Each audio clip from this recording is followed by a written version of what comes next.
Tak wygląda ruch Ziemi po orbicie. Oczywiście rozmiar Słońca i Ziemi nie jest zachowany, inaczej byłyby to zaledwie piksele. Ale kształt orbity jest już oddany precyzyjnie. Może słyszeliście kiedyś, że jest to niemal perfekcyjny okrąg i żeby wykryć odstępstwa od tego kształtu trzeba niezwykle dokładnych metod pomiarowych. Jest to częściowo prawda, to znaczy kształt orbity jest niemal perfekcyjnym okręgiem. Ale żeby zobaczyć skutki odstępstwa od tego kształtu, wystarczą techniki pomiarowe znane od kilku tysięcy lat. Jak to możliwe?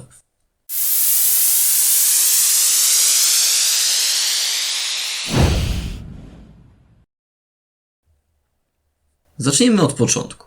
Orbita Ziemi jest elipsą, a miarą wydłużenia elipsy jest mimośród. Gdy jest równy zeru, mamy do czynienia z okręgiem. Im jest większy, tym większe wydłużenie. Przy okazji, w miarę zwiększania mimośrodu, ognisko elipsy oddala się od środka.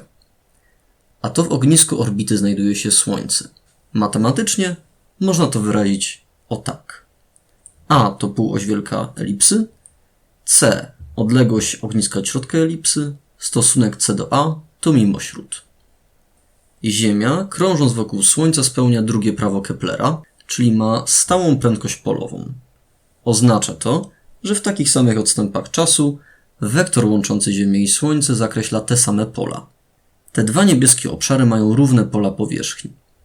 A więc, gdy Ziemia jest bliżej Słońca, porusza się szybciej, a gdy dalej, wolniej.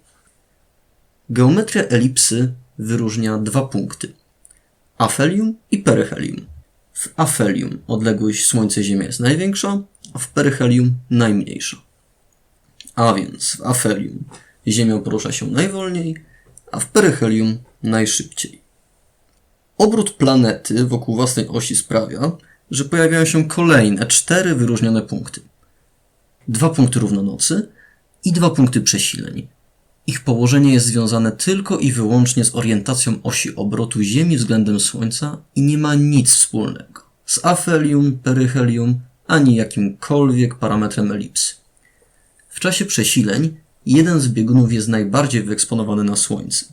Z kolei w czasie równonocy Ziemia jest równomiernie oświetlona od jednego bieguna do drugiego.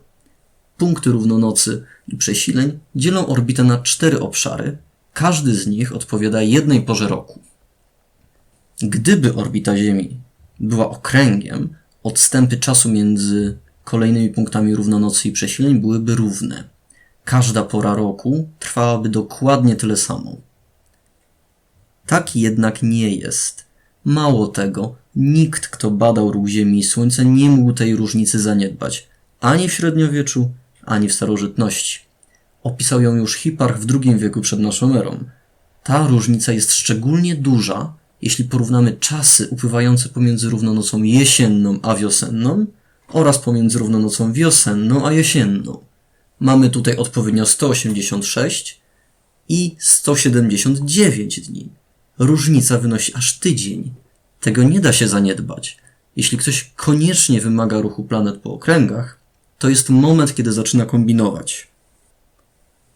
Mając współczesną wiedzę na temat praw Keplera i komputer, można na podstawie samych dat równonocy i przesileń wyznaczyć dość dokładnie mimośród orbity Ziemi. Tak naprawdę sprowadza się to do dopasowania 2 parametrów.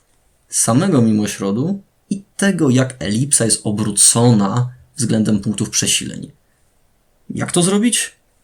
Na początek przyjmijmy jakąś wartość mimośrodu. Jakąkolwiek. Załóżmy też orientację elipsy względem osi obrotu planety. Teraz obliczmy czasy trwania pór roku i porównajmy z rzeczywistymi. Uzyskaliśmy jakiś błąd. Możemy więc nieco zmodyfikować nasze parametry i obliczyć błąd jeszcze raz. Jeśli jest mniejszy niż ostatnim razem, to znaczy, że idziemy w dobrą stronę. Powtarzając tą procedurę wielokrotnie, dostajemy w końcu wartość mimośrodu Ziemi, któremu odpowiada minimalna wartość błędu. Link do kodu, za pomocą którego uzyskałem te liczby, umieszczam w opisie. Wykorzystałem tam średnie czasy trwania pór roku. Zima trwa najkrócej, nieco ponad 89 dni, lato z kolei najdłużej, ponad 93,5 dnia. Uzyskana wartość mimośrodu to 168 dziesięciotysięcznych, czyli niemal dokładnie wartość podręcznikowa, która wynosi 167 dziesięciotysięcznych. To niesamowite, że aby ją uzyskać, wystarczy znajomość zaledwie 4 liczb i dobra teoria. No właśnie, dobra teoria fizyczna ruchu planet. To właśnie to, czego nie było w czasach Hiparcha. Jak więc do tego podchodzili starożytni astronomowie? Hiparch, a po nim Ptolemeusz, opisał ruch Słońca wokół Ziemi za pomocą zaledwie jednego koła, po którym poruszało się ono ze stałą prędkością. Cały trik w tym, że w środku tego koła nie było Ziemi. Musiał on ją przesunąć. Ten model był całkiem niezły.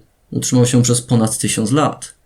Podobnie w systemie Kopernika Ziemia nie krążyła wokół Słońca, tylko wokół punktu, obok którego było Słońce. Ruch innych planet komplikował się już znacznie bardziej ze względu na przywiązanie do koła i ruchów jednostajnych. Ale to już historia na inny odcinek.